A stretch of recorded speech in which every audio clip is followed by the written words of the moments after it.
Place to Be Nation, welcome to a brand new show here on the Place to Be Wrestling Network from the Vault. A nod to a running joke that myself and the chaps have on the special relations, and also a nod to the brand new sort of initiative that the WWE have got. They have, as of recording this, I'm recording this on Friday the 7th of March. Yesterday, they launched the WCW Vault on YouTube, which running alongside the WWE Vault and the NXT Vault has given us an absolute overload of classic content and sort of never before seen behind the scenes action. So the premise of this show is that we will be diving into these archives that the WWE are so kindly putting on YouTube for us, and we will be taking something from the vault and watching it as and when it happens. Now this isn't going to be a sort of well, the plan just now is, or what I've told the boss anyway, is that it's not necessarily going to have a fixed schedule. We might be doing we might do a couple of shows a week, and then there might not be a show for a couple of weeks after that. It's just whatever comes on the vault that might be of interest to myself or anyone else. So if there is anything that any of you good people out there are wanting to talk about, let us know, and we'll myself or one of the many great voices for of the Place to Be family we can go through.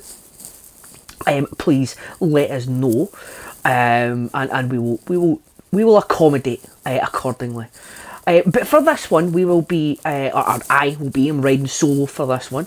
We're looking at the very first video that was released on the WCW channel yesterday, and it's a very timely one. As today, as I say, as recording this, Lex Luger was announced to be the latest inductee into the Hall of Fame this year at WrestleMania.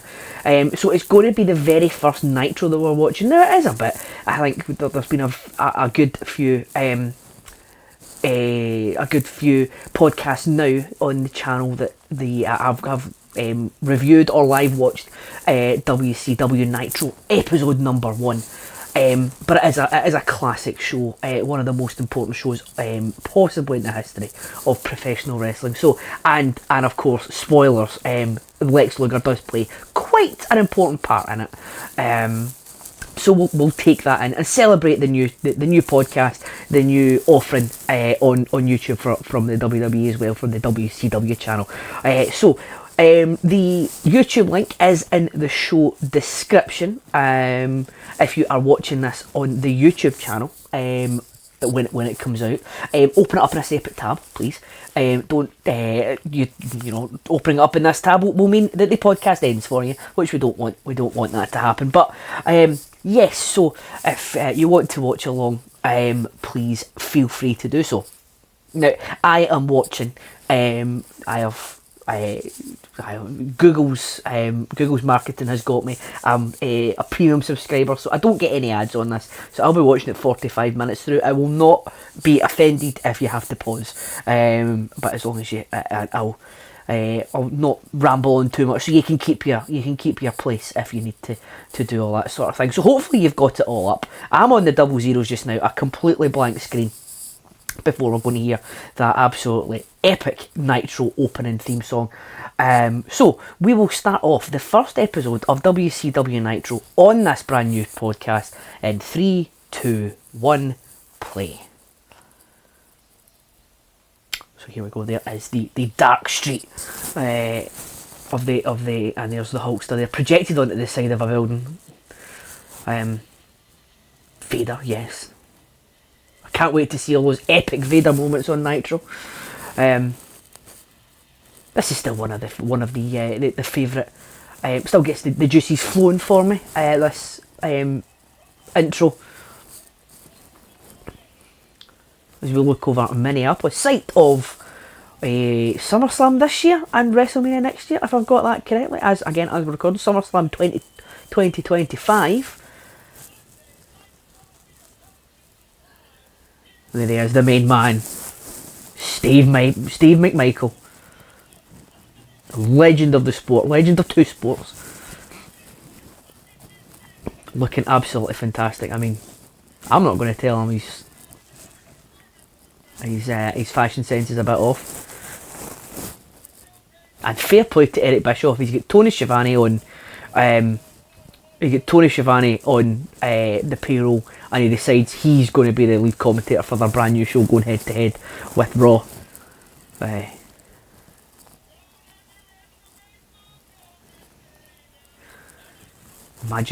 can't imagine what Bobby thinks of having to work alongside Mongo, but I'm sure he grew to love him eventually, as we all did.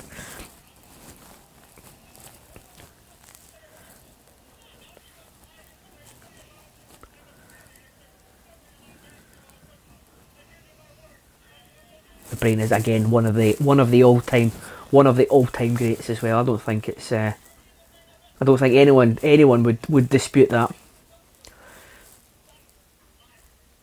So here we go. I mean, they did obviously stand out. It was on a night that Raw wasn't on. It was preempted by the US Open. But what must Jushin Liger be thinking as he comes out here in the middle of walking right past the Mania there, in the middle of a shopping mall? Yeah. So you can really see why Nitro took off and was such a big hit right out the gate. Because here we go, they've got this fancy new show, the world of professional wrestling, or in North America, is watching because Raw is not on. If you weren't a tennis fan, you're switching over to TNT. As Brian Pillman comes down the aisle here. And then you've got two of the, we'll have it in the middle of a mall. It'll look very different, considering where the WWF were running. They were running high school gyms and all that. I think that's all well known. And then they stick out two of the best ever to do it. Jushin Liger, Brian Pillman. Yeah, let's kick off now for sort of comparison purposes. Raw kicked off the week before when it was the last one before it was preempted. The go-home show to SummerSlam, no less, as I believe, was kicked off by Men on a Mission against Joe Hancock and Roy Raymond in a 2.5 minute squash. So there you go. So yeah, a bit of a difference there.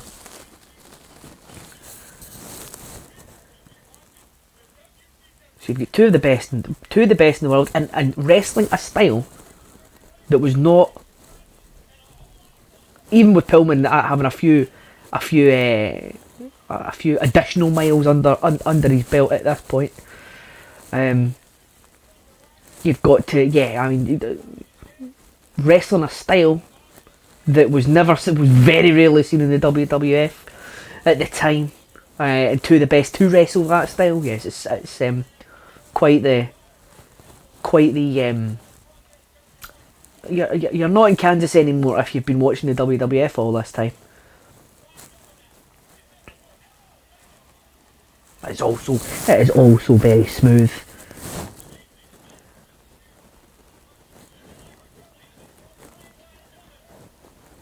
Yeah, spoilers for 30 years ago. These two are extremely good at what they do, and they've got excellent chemistry as well. Apart from that bit there where it was a bit Pillman went one way, Liger turned the other, but even the best have their off moments.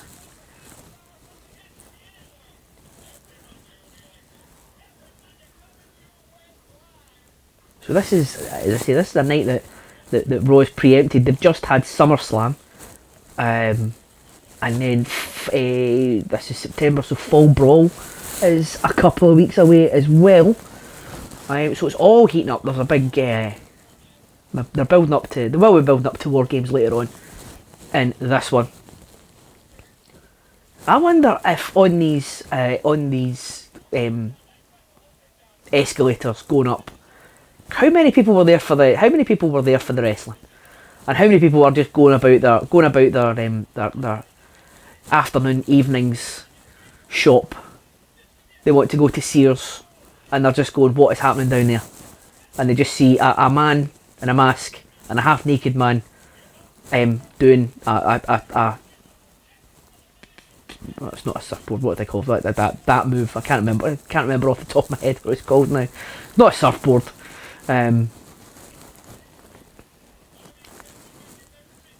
Yeah, this must be a very strange one. If you were and happened to be in the Mall of America that night, let us know. Were you there for the wrestling or were you there for your shopping? Because that's always one to. I've always wondered that.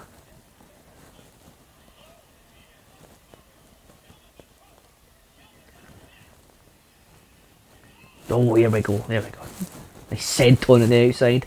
Maybe we'd have done it on a side that the stairs aren't there, but you know, who am I? Who am I to tell Jushin Liger that he was wrong?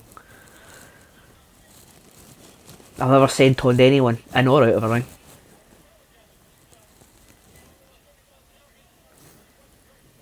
As there's a flag shop in the background. There you go. If you're watching this, bottom row, second from the left, there was an alternative Scotland flag there, so the line rampant, getting some airtime in between the Czech Republic and Albania by the looks of things. There you go. There's your useless information for any flag lovers there. If Sheldon Cooper is watching, that is some fun with flags.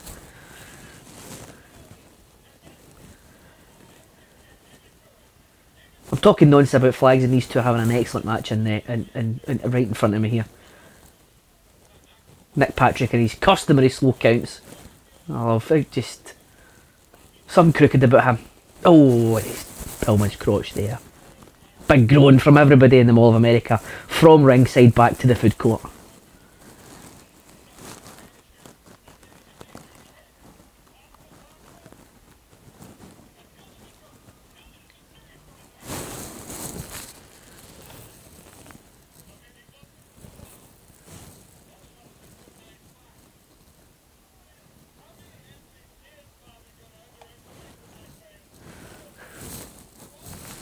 Mongo just having a dig there at the brain for underestimating. Oh, and there's a big drop kick right to the chest / bottom of the chin.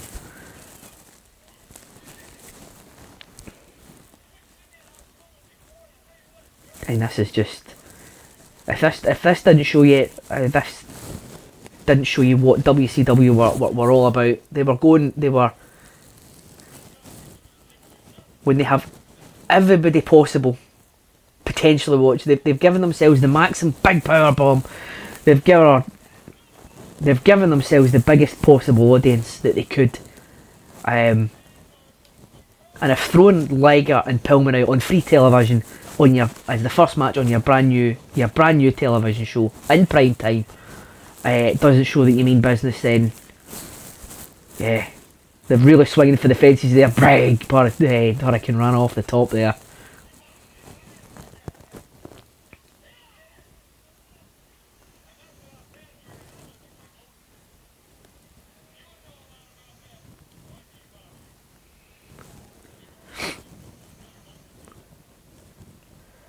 Here we go. The end could be nigh for Brian Pillman.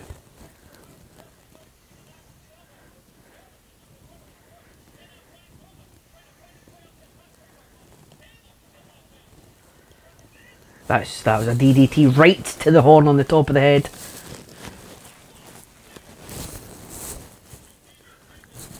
This is fantastic. I do apologise for the for any long breaks.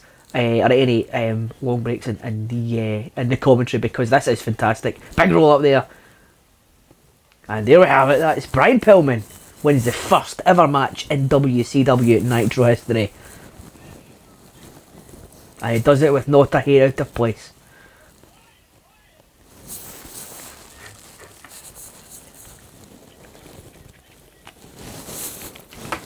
And the Mall of America patrons go mild. So what a thingy. What a start to the show. Yeah, WCW mean business. They've swung for the fences and it is heading right towards the stands there. And it's this is going to end up being a home run. You can just tell. If you're watching this for the first time back in 1995, you can tell that this, as I say, you can tell this was different, and you can tell that this was this is this is going to be something that you might want to tune into every single week. Strange, well, a bit curious refereeing there from Nick Patrick. That was, I'm not quite sure the shoulders were on the mat for the full 3 seconds there. This Nick Patrick might be one to watch in the future.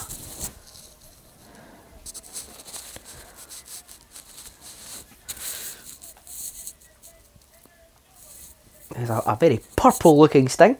That's his Minnesota Vikings colours, of course. Playing to the home crowd.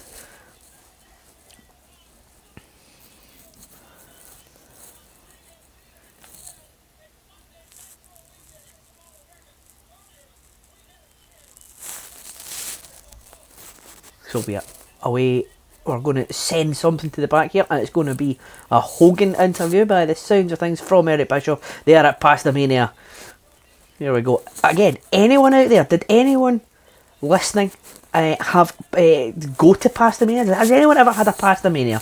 Did you have any Hulkaroos? Hulkaroni?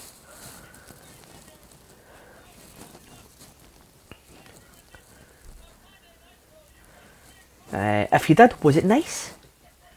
Was it just, I mean, I can't imagine Hulk Hogan macaroni would be, depends if he made it or not.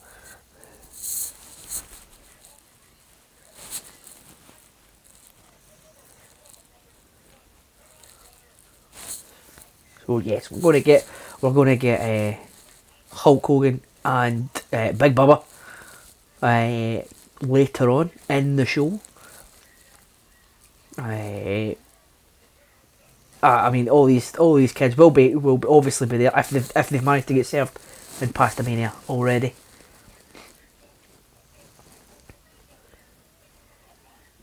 I think he likes his Hulkaroos. He's mentioned it 2 or 3 times now.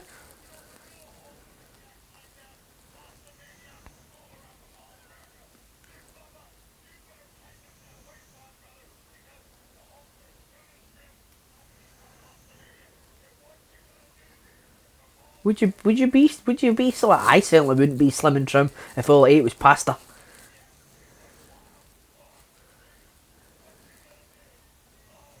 I'd blow up like a balloon if I did that. That's more of a gluten intolerance than not having than eating too much pasta. So who have we got coming out here?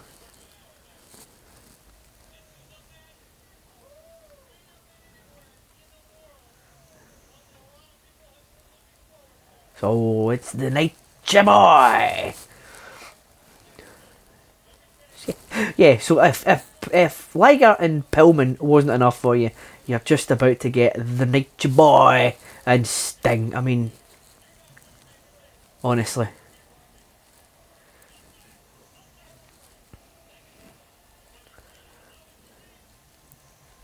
Flair obviously at the start of the year. No, it wouldn't be the start of the year. It was the tail end of this year.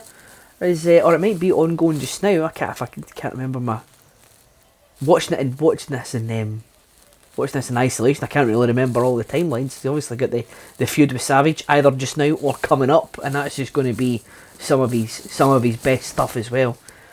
There's Sting, US champion Sting, coming out and yes, currying some favour with some Minnesota Vikings colours there.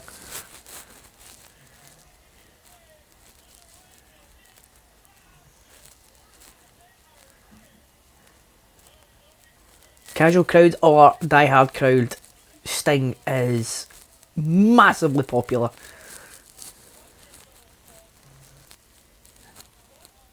That's one thing that's undeniable. The man is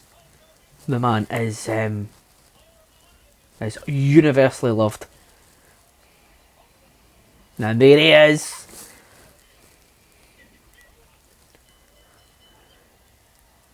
He's obviously looking at the trains in the Great Train Store and just thought he'd swing by.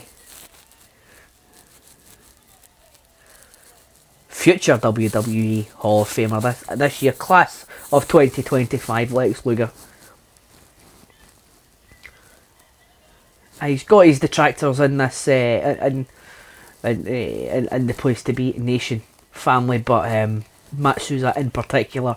But yes, I think it is. I think it's fully deserved. I think he does deserve a place in there, if you ask me. Thoughts on? Send your thoughts on your opinion of Lex Luger. Obviously, if you are going to be, if you are, you can. If you're listening to this on Podbean, I think you can definitely leave a comment on it. Or if you're watching this on YouTube, listening along on YouTube, you can leave a comment down below as well.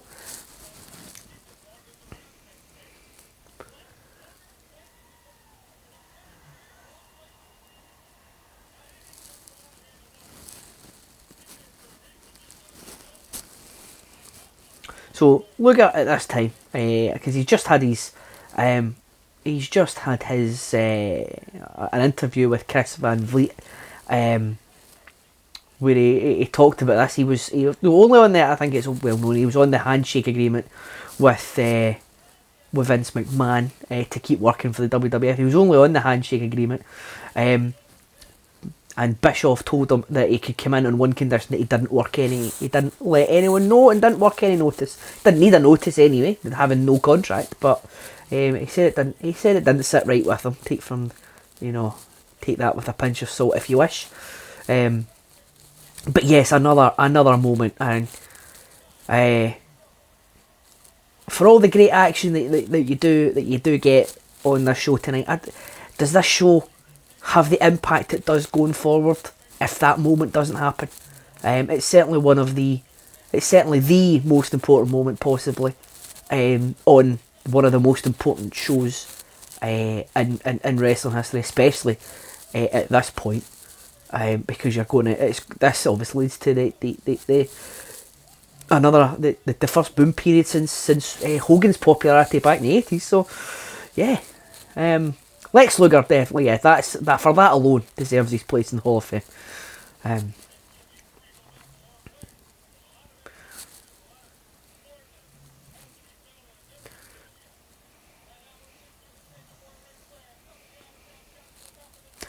So, from listening to if you did listen to Crock and Roll, back when it was on, it is in the archives on any of your podcatcher or YouTube.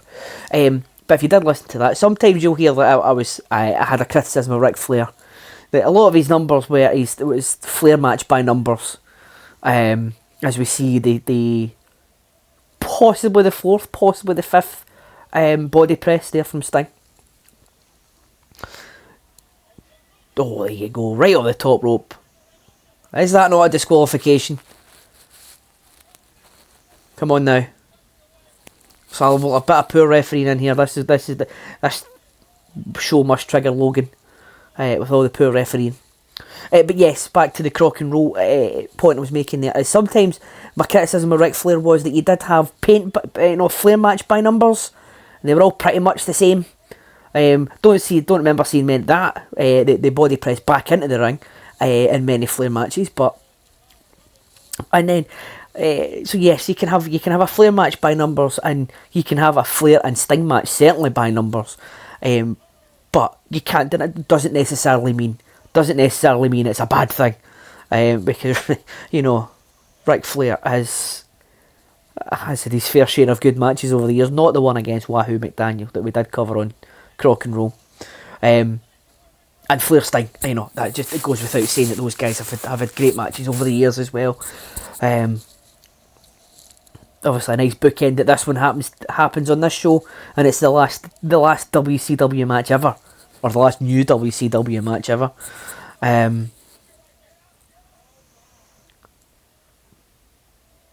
As it was on the last Nitro, I believe the last ever WCW match shown on television was the War Games 1994. Correct me if I'm wrong. Answers on a postcard, but I believe that was the last match ever shown on a WCW broadcast, quite randomly on worldwide a couple of days after the last Nitro.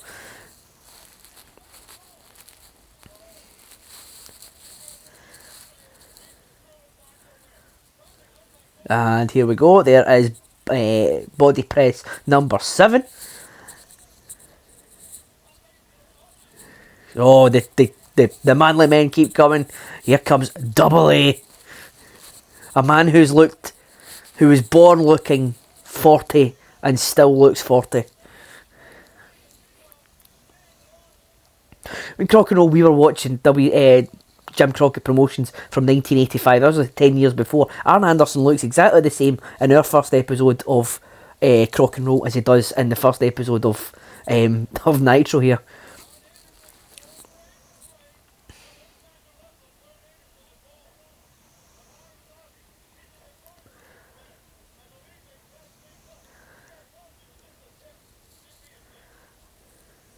There we go. There's there you go. One move at first. Is it a move of doom if you take the move? Oh, who knows? Let's say yes. It's a Flair trope nonetheless.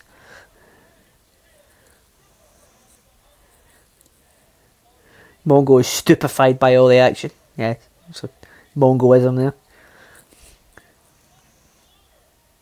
But you would be. I mean, so again, I go back to the Raw that was on the week before. Men on a Mission against Joe Hancock and Roy Raymond. The 1-2-3 kid against the Brooklyn Brawler. A minute and a half. Undertaker against Tatanka. That can't have been good. Given that Tatanka had the $1 million corporation stank on him at this point. Jean-Pierre Lafitte against Scott Taylor, 3 minutes. And then you get Diesel and the Bulldog against Men on a Mission, again for another 2.5 minutes. So double Men on a Mission. If you're a big Men on a Mission fan, you've got your money's worth that night. But you would, if you're watching this, and you normally watch the WWF, you would be stupefied as to use a Mongoism. So we are about, so as we've been recording here, we're 27 minutes in. So you're about halfway through this show. Allowing for the wee bit that the wee monologue I had at the start, and then obviously there's ad breaks in this usually. But you've had 20 minutes, half an hour of action, and it's been Pillman Liger and you know a decent, if not one of their best, but a very, very good, like a very good Sting and Flair match. You've had Luger come out of nowhere for all of 30 seconds, so you've got that intrigue, and you've got Arn Anderson, you know, just being Arn Anderson at the side. Obviously, not that long away from he's taking on Flair. He would take on Flair at Fall Brawl. This is during the brief. Yes, so that would be, yes. So it's Flair who then moves on to Savage after that. I did forget about the arm feud. There you go. Remember it as I go here.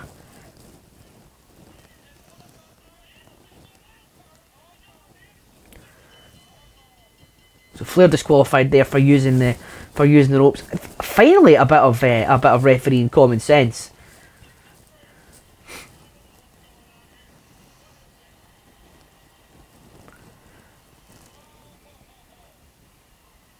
Oh, here we go. Arn and Flair going at it. Sting and just in the ring, you know, watching the action unfold in front of him. Still United States champion. Was that a brief Doug Dillinger sighting there?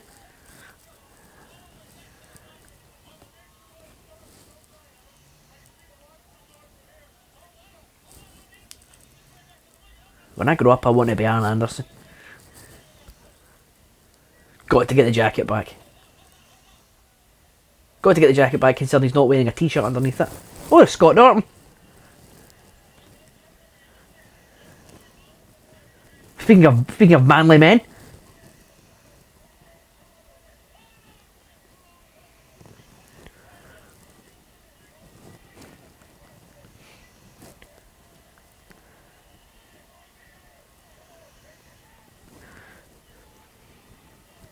And there's a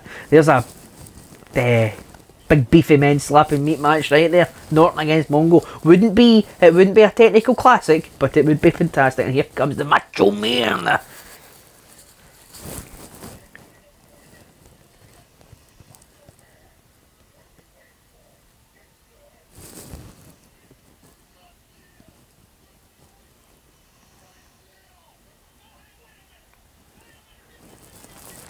So after all that, now you've got Randy Savage coming in. You've got Scott Norton, you've got Mongo just trying to get in and everything. Waving the finger there with the Super Bowl ring on it. That's a flex.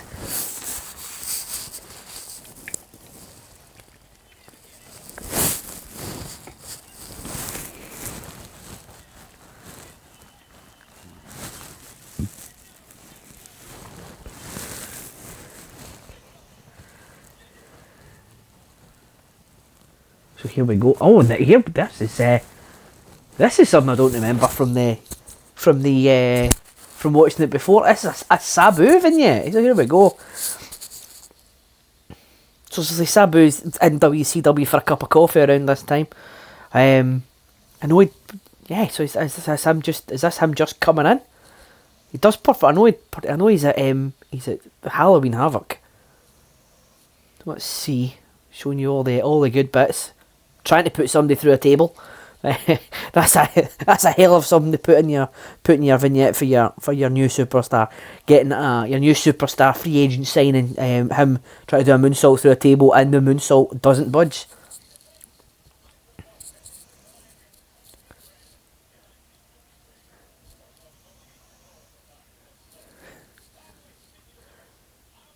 So here's Mean Gene in the middle of the ring.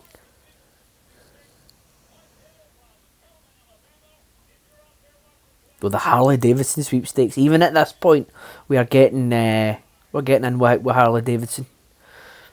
Eric just couldn't help himself. So that's a good night's work for Mean Gene there. That must have cost WCW the best part of £100,000 for that. He's on Michael Buffer money at this point. His old Gene.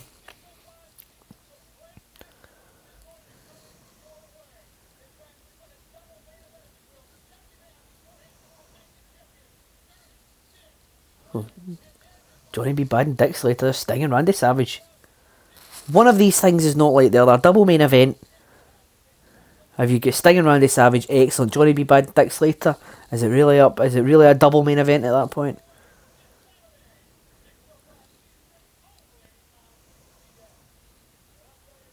So Fall Brawl wasn't a couple of weeks away. Fall Brawl was this coming weekend. The sounds of things. I don't want to rewind it as a live watch. But I'm sure that's what Eric just said there.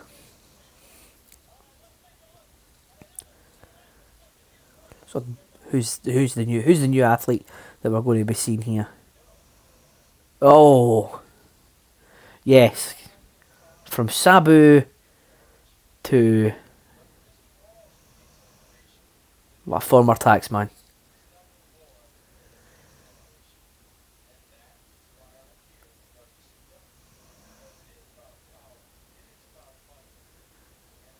Few digs at the new generation there, by the sound of things.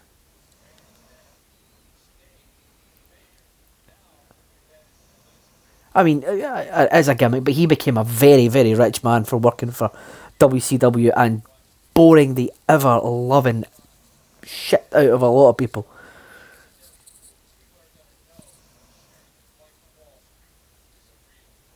That's one. Maybe when Hands of Z over on the Backbone Network, if they want to add another feather to their a feather to their bow, feather to their cap.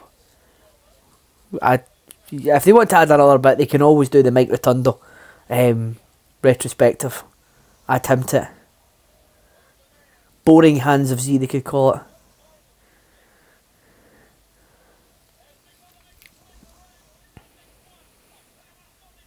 So, Big Bubba heading to the ring there, always smartly dressed at this point. I can't imagine. He did it for a long time as Big Bubba before, and then as the Big Boss Man. Just wrestling in a dress shirt can't be a dress shirt and braces or suspenders, whatever you like to call them, and dress trousers. That can't be very comfortable. It can't be. It's not the most mobile. That's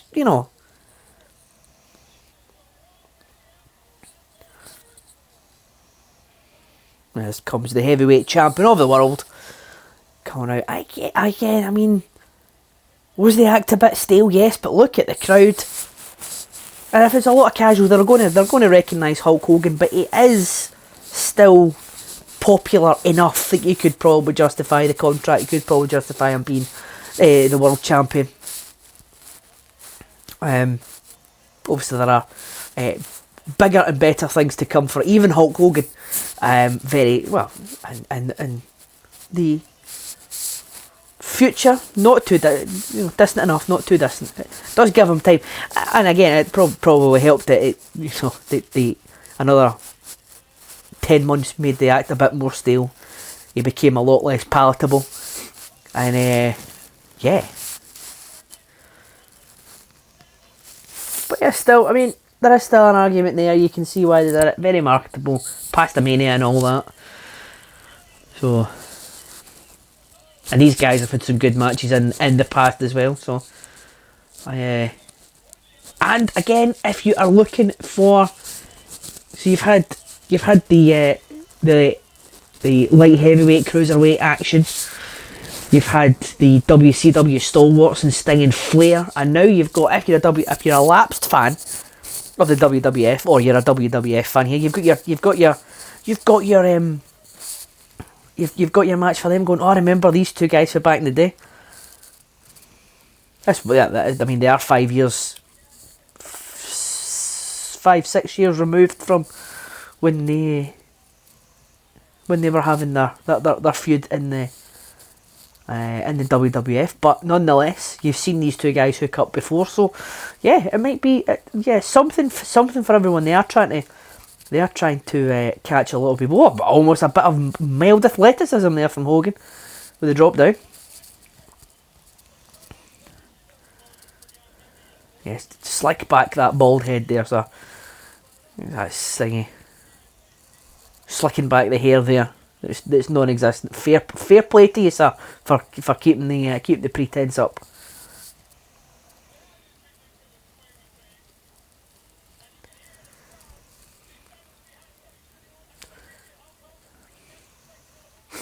So there you go. I mean, the Bubba's moving as well as you can for a man who's dressed almost as if he's going to a black tie event. He is carrying a bit of extra timber here. It's not the best he's ever looked. It's not the best he probably will look, but you know, I'm not really one to talk at this point in time.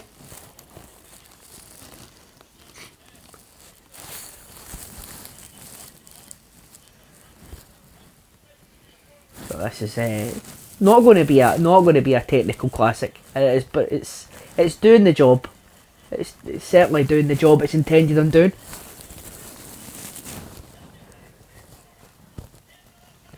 Bubba almost put his head in the turnbuckle by himself there. He caught himself. Consummate professional. Oh, that poke to the eye. Shocking. This man's law enforcement as well. Or was at one point. Disgusting behaviour.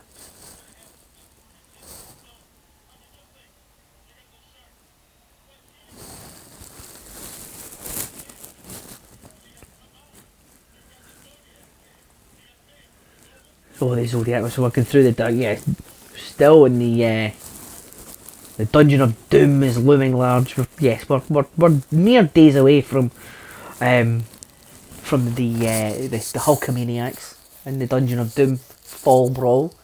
Were they the Hulkamaniacs? Yes, I think they were. Against the Dungeon of Doom inside War Games.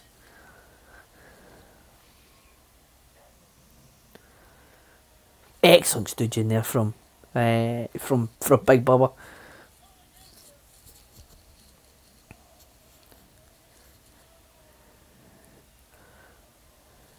Bit of a hair pull there from the referee. Again, very strange refereeing decisions here. Not what you would expect from people who are meant to uphold the law. There we go. So going one more time. Oh, classic. Oh, we're almost getting some classic Boss Man there. Classic Bubba. That's a mighty fine jacket you're wasting there, sir. And that is not... there you go. Hogan, you can disrespect me, you can disrespect Pastamania. You will not disrespect Jimmy Hart's jacket that has my face on it. Until I try and choke you with it. What a great thingy. What a great role model. And Jimmy Hart's thingy, he's allowing it to happen. Who's the real here? Who's the real heel here?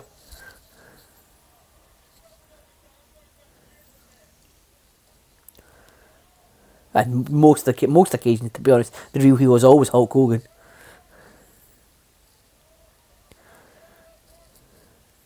Nice close-up visual there.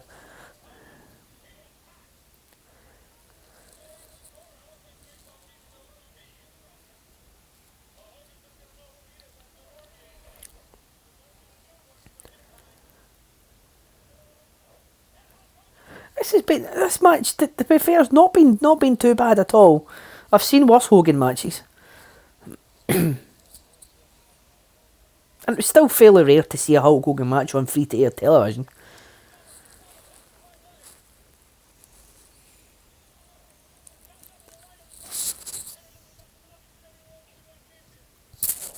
Don't pay him any extra, brother. Yes, this hasn't been too bad. Bubba looking a bit dishevelled.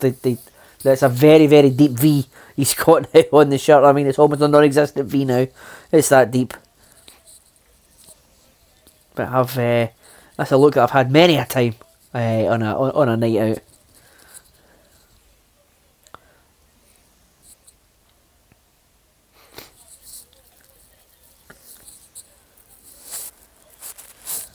Here we go. Oh, right. I mean, he took that. I mean, there was no protection there. He took that with every bit of his chest possible. Oh, that excellent boss man slam. Well, sort of half boss man slam there. Oh, he did have a great finisher.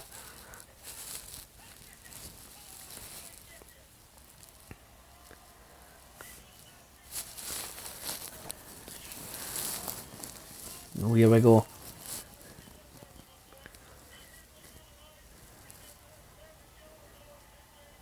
Yeah, so he's hulking up. The cheers are still there. They're not as loud as they once were, but the cheers are still there. Is that because of where they are? I mean, it does look. I mean, if you look at the crowd shot there does look as if there is a lot of people going back there. There's the leg drop, and the pinfall, and that is your whack there for that one.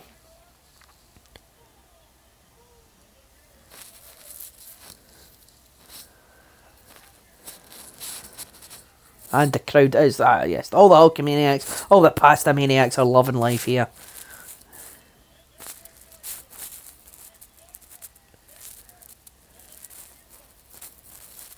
Young man in the front row there looking quite emotional that he's seen a Hulk Hogan win.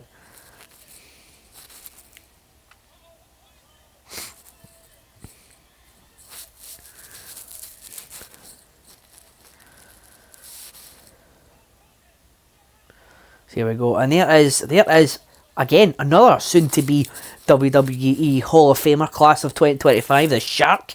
Oh, it was Hall of Fame on Hall of Fame action there. It was Luger on the Shark.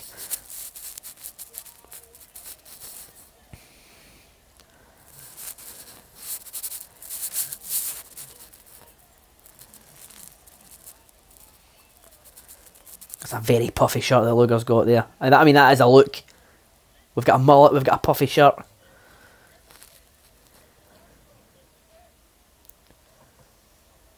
It's a style that never goes out of fashion. Bobby the Brain for President 1996, I'm saying in the background there. I imagine he would have got a few votes from some people.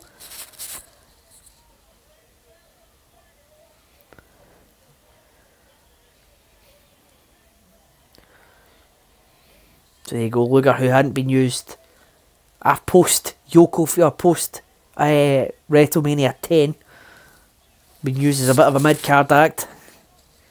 His WrestleMania this year was an opening match, tag team match, and now he's in there with Savage, with Sting, having a face off with Hulk Hogan, as this is going to be the last, I believe, the last ad break of the show that we had, that Nitro had. We got an advert for Fall Brawl, yet still with Vader in it.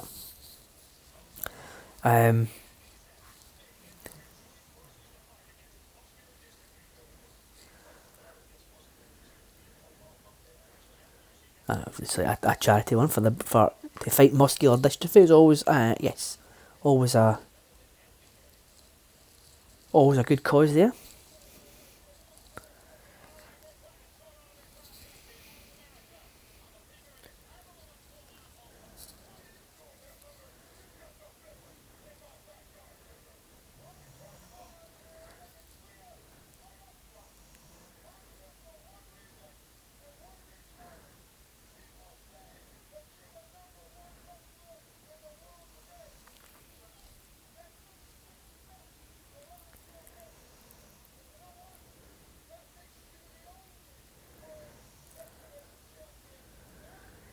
Oh, there you go, there's a dig at his former employer, who he was gainfully employed by the night before.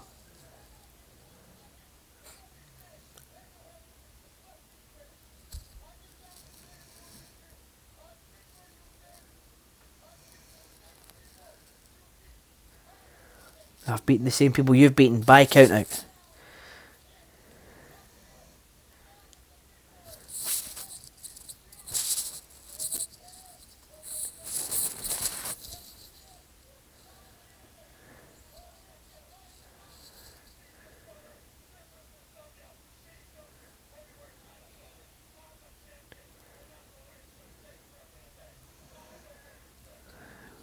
Going to be champion forever and a day. I mean, he wasn't wrong for the next until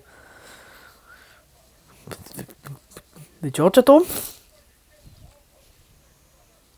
in '98. It was near as damn it. Bar a couple of Luger and Sting detour aside, in the Giant.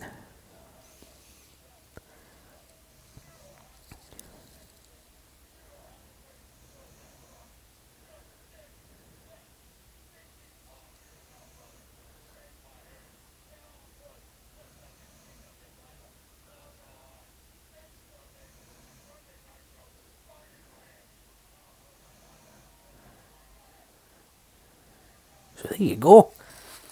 Title match sorted for next week. There you go. So gives you something to look forward to next week as well. I mean, this has had everything on it. It's had all the stars. It's had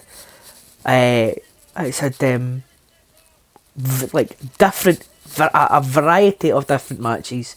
You've got your title match set for next week. And if you're a WWF fan watching this, unopposed, as we see Pepe there for the first time on Nitro, dressed as dressed as the devil. Kieran is looking at him, very puzzled. I say, if you're a WWF fan watching this, and you've seen what you've seen in this show, and you know that you're going to get Hogan and Luger next week, again on free TV, that is, you're tuning in next week.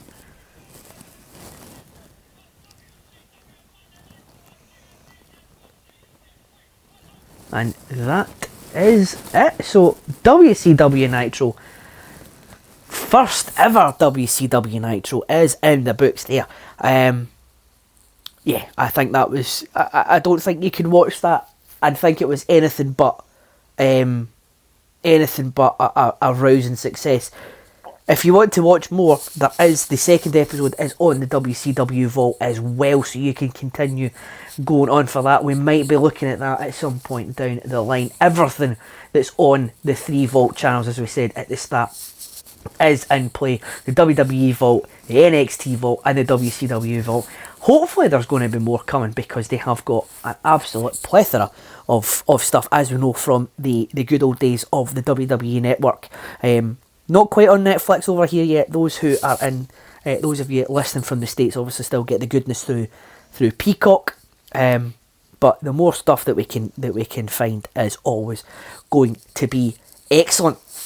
There's more stuff to come from those, obviously, and there is more stuff that you can listen to on the Place to Be Wrestling Network. You can find my voice on Chicken Salad every month, hosted by my good friend Ben.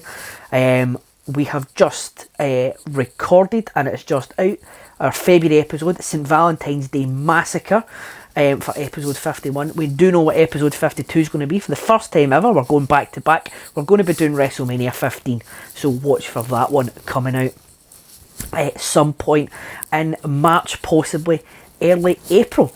And aside from that, you can check out the work I do behind the scenes on the YouTube pages. So we've got Place to Be Nation Wrestling, youtube.com/@PTB Wrestling. That's where you'll hear this show and any of the other shows. And the full, as of last week, the full archive is now on the YouTube page. As far as I'm aware, there might be one or two episodes missing, but for the most part, I would say 99% of the full Place to Be Wrestling Network archive wrestling content is on there. There is some stuff that would migrate to the pop feed that is not on there, but you might see that on the Place to Be Nation Pop YouTube page as well.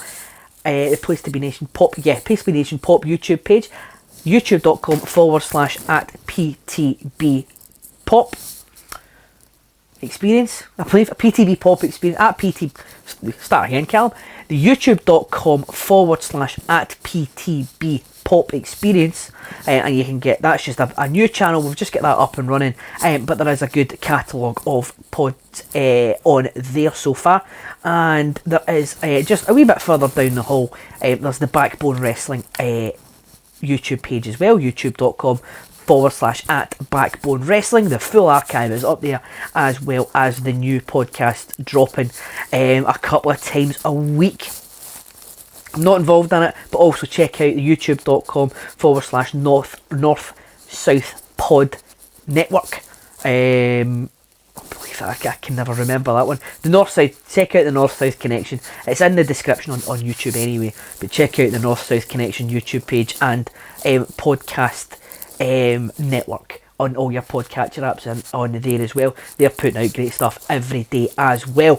But to stop rambling on, just want to thank everyone who's listened to and watched along in the first episode of PTB's From the Vault, brand new podcast. Look out for more coming. Subscribe and follow along to everything, so you get the wee notification that it comes on any of your podcatchers or YouTube. But I'll stop rambling on at this point. This is the downfall of doing it solo. There's nobody to tell me to wrap it up. This is normally Rory's job. However, I will wrap it up now. Thank you all very much for listening, and I hope that you tune in next time, where we'll be watching something else from the vault.